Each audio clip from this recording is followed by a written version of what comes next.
Dan setelah saya tahun 86 7 saya menjuarai seleksi, kemudian saya langsung diurus dan diangkat sebagai pegawai negeri sipil tanpa melalui tes.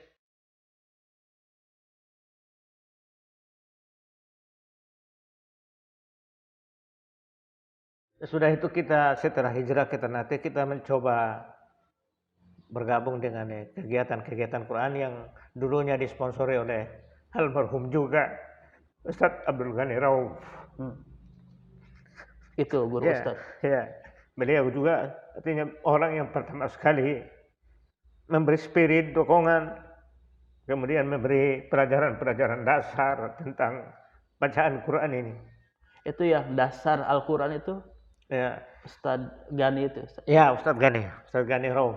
Ghani Rauf. Saya diajak untuk bergabung di Taman Seni Baca Al-Quran. Dalam momen kurang lebih 3 bulan saya bergabung, itu sudah saya langsung digunakan oleh Ustadz Ghani sebagai asisten beliau.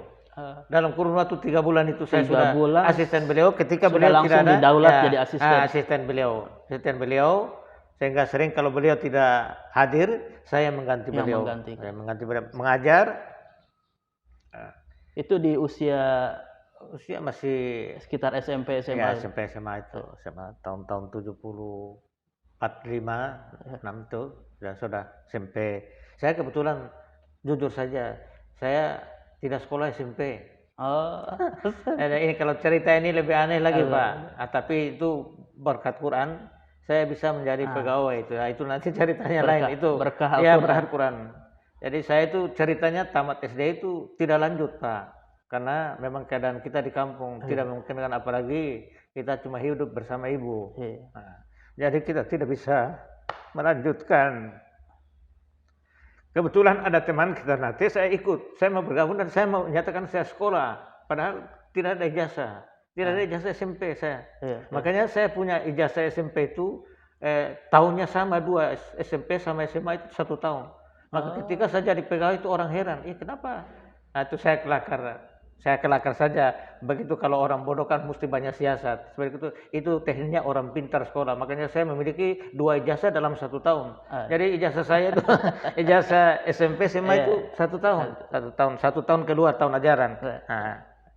Nah, karena nanti setelah masuk SMA itu karena tidak punya ijazah SMP, nanti mendekati ujian baru saya ikut ujian ekstra makanya saya memiliki ijazah dalam tahun yang sama. Di situ saya bergabung dan saya sejak masuk itu sudah langsung menjadi asisten Ustadz Ghani. Jadi saya sudah tidak lagi aktif belajar, tapi aktif mengajar. Ya, sejak tahun itu, tahun itu. Termasuk nanti pada perkembangannya kakak saya yang dulu memberi spirit kepada saya, ketika beliau ikut kegiatan MTQ, STQ, saya menjadi pelatih. Itu proses selanjutnya. Itu tahun dan kebetulan pada tahun 77 lembaga LPTQ itu secara resmi disahkan atas SK 2 Menteri itu. Nah, kebetulan pas bertepatan tahun itu saya juara. Saya juara mulai dari kabupaten sampai ke level nasional. Itu masih remaja. Itu tahun 77. Tahun 7 dia bertepatan dengan terbentuknya lembaga pengembangan LPTQ itu. Itu tahun pertama ikut ajang lomba atau sebelumnya sudah ada event-event yang diikuti? Saya belum pernah sama sekali ikut event-event karena saya sebelum itu saya kan tidak bisa baca Quran. 7 itu pertama ikut event, mulai dari tingkat di bawah kota SD, kecamatan, terus kota, kabupaten, provinsi. Baru nasional. Itu nasionalnya di Manado tahun 77 itu. Di Manado. Itu berhasil juara berapa? Saya waktu itu di nasional belum masuk kategori kejuaraan. Debut pertama ini sudah tembus nasional, sudah luar biasa. Yang ini menyebabkan jadi Ustadz melatih kakak Ustadz yang dulu bisa memberikan spirit. Itu dia, itu. Jadi teman-teman kita yang senior itu pada awalnya mereka kadang-kadang sudah lebih dulu, bahkan kembali saya melatih mereka ketika mereka ikut event-event MTQ itu waktu itu. Betul. Karena dulu itu MTQ itu hanya baru satu mata lomba, yaitu tilawah saja. Iya, tilawah saja. Hafalan, kemudian lain-lain itu dia setelah berikut tahun belakang berikut. Betul. Jadi kita dulu fokus. Saya tidak lagi fokus harus mengajar, maka saya harus lebih aktif supaya bisa mengajar. Ini kan kita mesti harus lebih. Betul. Kalau tidak, padahal teman-teman kita sudah lebih dulu berpengalaman. Betul. Nah, saya berusaha supaya apalagi setiap waktu ada event-event nasional itu, waktu itu kan kita juga tidak ada akses untuk bisa kita ke sana. Kita bagaimana memantau supaya kita mengambil pengalaman-pengalaman itu. Dan sesudah itu setiap event nasional itu saya selalu pergi dengan mencari dukungan fasilitas dari teman atau dari pemerintah daerah. Kita bilang coba beri dukungan saya mau mengambil pengalaman-pengalaman. Nah, saya mulai tekun aktif itu sejak 77 itu. 77 itu jadi titik balik Ustadz, ini dunia saya di dunia Al-Quran begitu ya. Dan dalam proses perjalanan itu memang suka dukanya untuk belajar, mengajar ini memang ya begitulah kondisi saat-saat itu kan masih sulit. Setelah belum tersedia setelah resmi kegiatan MTQ itu dulu belum masih STQ, STQ sudah tahun-tahun 80-an. Nanti sesudah masih MTQ waktu itu kegiatannya saya tidak pernah alpa. Dan waktu itu karena suasananya masih tidak sama dengan hari ini, saya kadang bisa ikut peserta, kadang melatih, bahkan bisa jadi hakim. Pada saat itu saya bersama dengan almarhum Ustadz Ganit. Karena dulu hakimnya belum ada. Jadi beliau sumber daya masih terbatas. Ya, belum ada. Jadi beliau mengatakan sudah ente taha bergabung dengan saya untuk menilai anak-anak yang sering tampil itu. Padahal saya juga masih peserta. Begitu. Jadi saya sudah double. Tapi kadang kalau saya sudah hakim saya tidak ikut peserta. Kalau saya tidak misalnya ke level berikut. Dan pada saat itu saya sudah mulai aktif hakim dan jarang jadi peserta. Membina, melatih dengan menjadi hakim. Karena waktu itu belum ada orang yang memang selain Ustadz Gani itu tenaga-tenaga baru untuk memberi spirit pelajaran-pelajaran dasar kepada anak-anak kita itu kurang. Karena ada teman-teman kita yang sudah pengalaman sampai ke nasional itu, mereka setelah tampil itu mereka tidak aktif. Mereka sudah pasif, bahkan ada yang tinggalkan sama sekali. Saya motivasi itu kenapa kegiatan-kegiatan baca Quran itu hanya pada batas lepet-lepet dimusabakakan. Kalau saya tidak, saya jadikan Quran itu sebagai kegiatan harian. Dan itu saya tekan, bahkan sampai saya itu, maaf saja saya sekolah sudah istilah titelnya itu BA sampai dunia ini saya tidak pernah melanjutkan lagi. Saya mengambil keputusan untuk biar aktif membina. Saya mengajar apa adanya, apa yang saya miliki itu saya mau manfaatkan. Itu prinsip dasar dan itu saya pegang sampai sekarang. Ya. Jadi Ustadz ini tidak menempuh jalur sebagai seorang qori yang di depan podium saja, tapi Ustadz lebih memutuskan yang melahirkan qori-qori. Itu dia prinsip. Karena saya punya prinsip begini.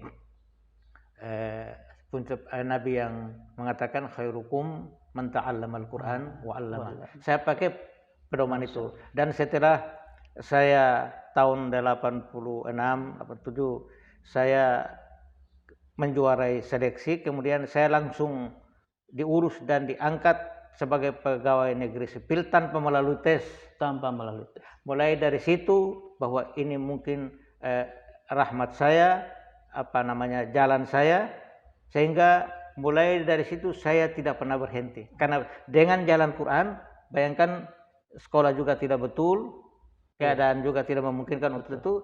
Tapi secara tiba-tiba dengan jalan itu, karena kebetulan saya menjuarai STQ pada saat itu waktu itu sudah STQ karena sudah 80-an. Itu saya langsung ditawar. Waktu itu Wakil Gubernur bertanya, ente sudah mengajar atau kerja di mana? Saya baru selesai. Saya sudah selesai tapi saya belum. Kalau begitu dia perintah kepala dinas waktu itu di Big Boot Hari itu sudah dalam kurun waktu 3 hari dia ke Jakarta, balik bawa saya punya SK. Itu dari situ saya pikir tidak ada orang mendapatkan kemudahan seperti ini terkecuali saya, dan ini mungkin karena jalan saya aktif di kegiatan Quran. Itu patokan dasarnya di situ. Berkah dari ini pemirsa jadi poin apa yang bisa kita ambil hikmahnya terkait dengan perjalanan Ustadz ini. Ketika kita bersama dengan Al-Quran, maka Allah akan memberikan kemudahan-kemudahan. Itu Allah akan mencukupkan setiap apa yang kita inginkan. Itu keyakinan saya. Termasuk Ustadz Taha ini dia diangkat menjadi abdi negara, menjadi pegawai negeri sipil ini lewat Al-Quran, dan itu tanpa tes, gitu ya. Tanpa tes. Dalam waktu 3 hari, 3 hari langsung keputusan gubernur, perintah orang di Dikbud waktu itu, dia langsung mengambil saya punya data, dia mengurus langsung 3 hari balik bawa SK. Itu ketika Ustadz setelah mengaji kah, atau karena sudah sering dengar nama Ustadz menjuarai apa begitu? Itu saya ikut terakhir sebagai peserta. Itu terakhir sebagai peserta? Padahal sebelumnya saya sudah hakim. Saya hakim untuk tingkat lokal ini sejak tahun 80. Saya bersama dengan almarhum Ustadz Gani itu hakim, waktu itu juga hakim tenaganya masih kosong, belum ada. Masih terbatas orang-orang yang. Apalagi setelah ada perkembangan tambahan mata-mata lomba itu. Itu kita lebih sibuk karena kita harus sosialisasi, misalnya hafalan. Padahal kita waktu itu juga bukan kita hafiz, tapi kita bagaimana mencari jalan supaya ada mendapatkan peserta hafiz ini. Kita sosialisasi, kita turun sampai di pelosok-pelosok, Pak. Di pelosok-pelosok, di kampung-kampung, di kecamatan-kecamatan itu kita turun sosialisasi. Setelah ada secara resmi ada 5 mata lomba itu. Jadi ada tilawah satu-satunya dulu dalam proses beberapa tahun, kemudian tambah dengan tahfiz, kemudian tambah dengan cerdas cermat, syarhil Quran, dengan khatil Quran. Ini 5 mata lomba ini. 5 mata lomba itu semua ini sebenarnya asal muasalnya saya tidak punya dasar. Karena pengalaman. Cuma karena semangat kemauan, dan saya menganggap orang tidak terlalu reaktif untuk mau menyambut kegiatan ini. Saya mencoba, sehingga pada saat itu saya melatih itu 5 mata lomba sekaligus, Pak. 5 mata lomba sekaligus. Padahal cuma pengetahuan apa adanya saja. Pokoknya nekat itu. Nekat saja. Allah yang memberikan, nanti memberikan jalan. Jadi nanti kalau memang tidak yakin, coba bertanya kepada anak-anak kita yang pernah juara khat, ada juara syarhil Quran, juara cerdas cermat. Itu awalnya saya yang membimbing semua. Karena waktu itu belum ada yang ini. Alhamdulillah sekarang ini sudah lahir anak-anak kita yang sudah bagus-bagus ini. Itu cikal bakalnya Ustadz yang semua begitu mata lomba itu Ustadz yang dengan kompetensi atau kemampuan terbatas seadanya. Apa adanya saya itu. Tapi dari sana kemudian melahirkan generasi-generasi berikut. Alhamdulillah. Sekarang ini sudah luar biasa. Mulai dari situ saya aktif membimbing anak-anak ini. Dari waktu ke waktu itu saya tidak menunggu nanti saat kegiatan MSTQ atau STQ. Saya sebelum atau sesudah itu saya tidak pernah berhenti. Walaupun setelah saya menjadi pegawai PNS, guru, saya manfaatkan peluang-peluang itu, saya tidak pernah berhenti. Dan setelah kembali ke rumah itu saya tidak pernah berhenti. Dan siapa saja mau bergabung itu saya siap. Kadang-kadang waktunya itu menyulitkan saya, tapi karena sudah tekad, saya tidak pernah berhenti. Kalau misalnya saya melihat perkembangan anak-anak ini menurun, itu saya turun di desa-desa, Pak. Ke desa-desa. Saya cari tahu di sini potensinya ada atau tidak. Saya coba turun di kampung-kampung, di pelosok, dengan bisa berjalan kaki atau dengan pakai wodi yang kecil-kecil itu. Karena alat transportasi juga terbatas. Masih sulit waktu itu.